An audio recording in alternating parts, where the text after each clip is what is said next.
Since these Scaleproduction bodies are of such an amazingly high quality, they don't have any mold lines on the visible side of the body. They are done on the underneath where you don't see them, and they need very little sanding to be corrected, so I could just move on straight away to sanding the entire body with some 600 grit and then just deepen the panel lines a little bit, also to give the paint a bit more grip with a panel line scriber, then moved on to cleaning off all of the dust from the sanding and scribing, and moved on to the spray booth where I applied a couple of light coats of primer.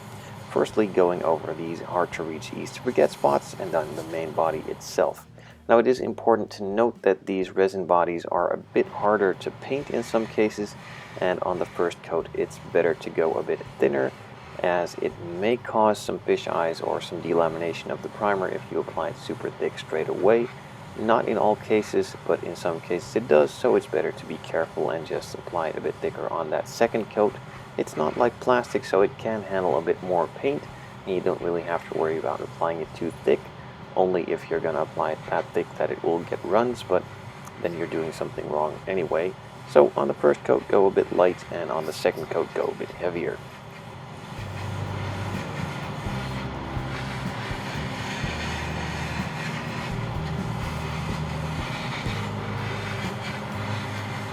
With the first coat applied, I topped off the airbrush with some more primer, set it aside and let it dry for about 5 minutes to flash off, and then moved on to applying the second coat, a bit thicker than the first one, as that first one created the bite, and the second one will fill in all those scratches and tiny imperfections, and also build up a bit of primer so I can sand it smooth after this one.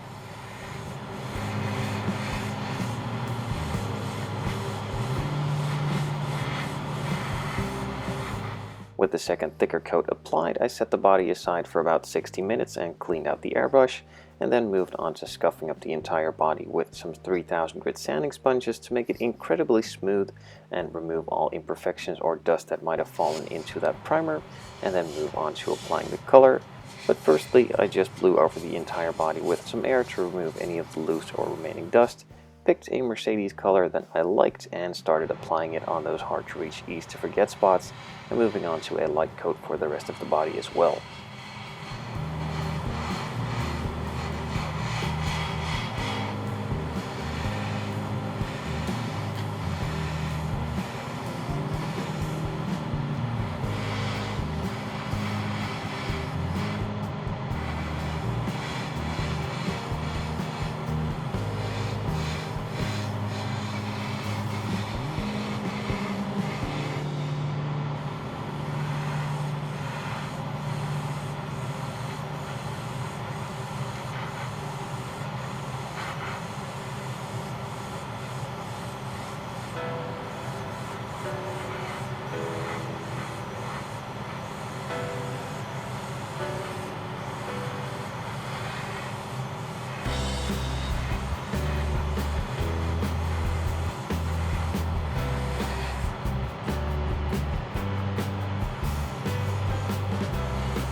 During the application of this first coat, I found the paint to be a tiny bit too thick.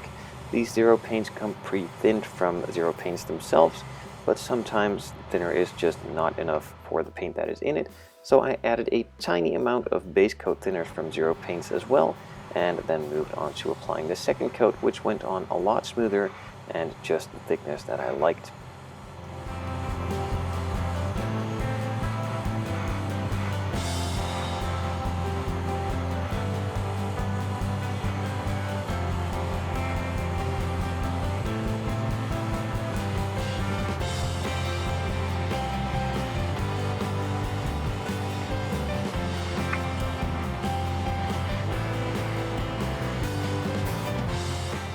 In between coats, as usual, I just top off the airbrush with some more paint, set it aside for 5 minutes, and then move on to a third coat. Now, this third coat is the final coat. As you can see, it already covered really nicely, so the third coat is just to be entirely sure that it's all nice and even and covered all over the place.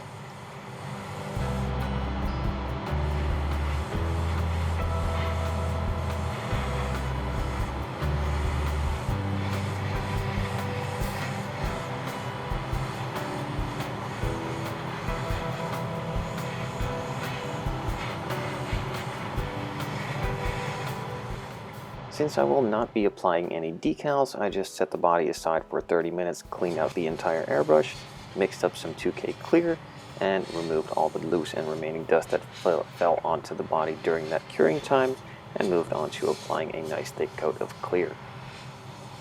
A very important side note, all these curing times are for Zero paints. Any other brand has different drying times, so be sure to check out the manual that comes with your paints, or be really sure to know what you're working with and what you are able to get away with and what you are not. Zero paints are basically automotive paints in a smaller package, and these paints dry super quickly in the right temperatures, so I can move along pretty quickly in the process, as you can see.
The first coat of clear went on pretty well. It's still a bit orange peely, so I just set it aside for about 5 minutes, added a tiny bit of extra thinner to the clear coat mixture, and then moved on to that second and final coat.